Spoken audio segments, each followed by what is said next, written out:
তাদের যদি অন্য কোনো উদ্দেশ্য থাকে শেখ হাসিনাকে নিয়ে, তো সেটা আমি বলতে পারবো না কোনো উদ্দেশ্য আছে কিনা। তবে ভারত একটি গণতান্ত্রিক রাষ্ট্র, তাদের বোঝা উচিত যে শেখ হাসিনা যে শিশু হত্যাকারী, কিশোর হত্যাকারী এবং তরুণ হত্যাকারী, রিক্সাওয়ালা হত্যাকারী, সিএনজিওয়ালা হত্যাকারী, সেই হত্যাকারীকে একটি গণতান্ত্রিক দেশ কিভাবে তাকে আশ্রয় দিয়ে সেখানে তার ভিসার মেয়াদ বাড়ান, এইটা সারা দেশের বাংলাদেশের মানুষ এটাকে ইতিবাচক ভাবে নেয়নি। বরং ভারতের যে একটা আধিপত্যকামী মনোভাব রয়েছে, ভারতের যে একটা আগ্রাসী মনোভাব রয়েছে, আমরা যেটা বলবো সেটা করবে, কিন্তু বাংলাদেশের মানুষের যে তাদের যে মানে জাতীয়তাবাদী চেতনা, তার যে দেশপ্রেম, তার যে সার্বভৌমত্ব এবং স্বাধীনতা রক্ষা এবং নিজেদের যে অর্জন, গণতন্ত্রের অর্জন, স্বাধীনতার অর্জন এবং রক্ত দিয়ে যে অর্জন, সেই অর্জনকে তারা অবমূল্যায়ন করে অথবা তারা সেটা বুঝতে চায় না। সেটা বুঝতে চায় না বলেই তারা এই জিনিসগুলো করতে চায়। এই যে দেখুন না, আমি সংবাদেই পড়েছি, আমাদের দেশের মাছ ধরা জেলে, তাই না, তাদেরকে প্রতারণা করে তারা নিয়ে গিয়ে সেখানে তাদের সাথে খারাপ ব্যবহার করতে গ্রেপ্তার করেছে, তাদেরকে গ্রেপ্তার করেছে। তো ভারতের কাছ থেকে তো এটা প্রত্যাশা করা যায় না, কারণ যেখানে গণতন্ত্র আছে সেখানে আইনের শাসন থাকবে, সবার কর্তৃক সেই আইনের শাসন। কিন্তু আমরা দেখেছি বাংলাদেশের ক্ষেত্রে ওরা কোনো আইনের শাসন মানে না, ওরা একটা আগ্রাসী মনোভাব নিয়ে কাজ করে।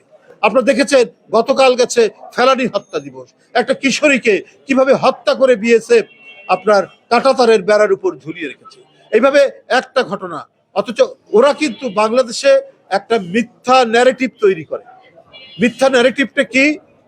মিথ্যা ন্যারেটিভ তৈরি করে যে বাংলাদেশে সংখ্যালঘুদের উপর মানে জুলুম হচ্ছে, কিন্তু ওরা যখন সীমান্তে গুলি করে তো ওখানে মুসলমানও মারা যায়, হিন্দুও মারা যায়। আপনার কি স্বর্ণা রানী দাস, আপনার কুলাউড়া মৌলভীবাজার, তাকে গুলি করে হত্যা করেছে না বিএসএফ। তারপর জয়ন্ত আপনার ঠাকুরগাঁয়ে, তো ওটা কি? বাংলাদেশে আওয়ামী লীগ বিএনপি সংঘাত হয়েছে 5ই জানুয়ারির পর, কি বলে 5ই আগস্টের পর, সেখানে হয়তো আওয়ামী লীগের কোনো নেতা, সে হয়তো হিন্দু ধর্ম সম্প্রদায়ের হতে পারে, আঘাতপ্রাপ্ত হয়েছে। বিএনপির 2-3 জন লোককে তো মেরেই ফেলেছে 5ই আগস্টের পর।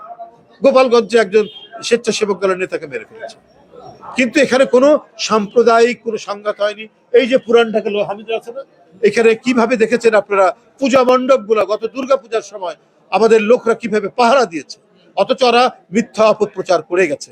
অথচ আমাদের দেশের প্রতি তাদের যে বৈরী আচরণ, আগ্রাসী আচরণ, আমাদের সীমান্ত রক্তাক্ত সীমান্ত করে রেখেছে ভারত, তো এগুলো তারা দেখে না। অথচ একজন হত্যাকারী তার নিজ দেশের জুনায়েদের মতো শিশু বাচ্চা, মুগ্ধের মতো একজন বাচ্চা, যাদের আত্মত্যাগ এত মহিমান্বিত, যারা বলেছে যে পৃথিবীতে যখন এসছি হয়তো একদিন মরবই, কিন্তু ঘরে বসে থেকে মরবো না, এই কথা কে বলতে পারে? যার মধ্যে প্রচন্ড দেশপ্রেম থাকতে পারে, সেই এই কথা বলতে পারে। ভারতের জানা উচিত যে তুমি মনে করেছো যে বাংলাদেশ ছোট দেশ, কিন্তু বাংলাদেশ 18 কোটি মানুষের দেশ, এবং এদের দেশের মানুষের দেশপ্রেম এত উঁচু পর্যায়ে যে তোমরা যতই বাংলাদেশের বিরুদ্ধে অপপ্রচার এবং আগ্রাসী মনোভাব পোষণ করো না কেন, বাংলাদেশ তার স্বাধীনতা, সার্বভৌমত্ব এবং গণতন্ত্র রক্ষায় অতন্দ্র প্রহরীর মতো তারা থাকবে। ধন্যবাদ।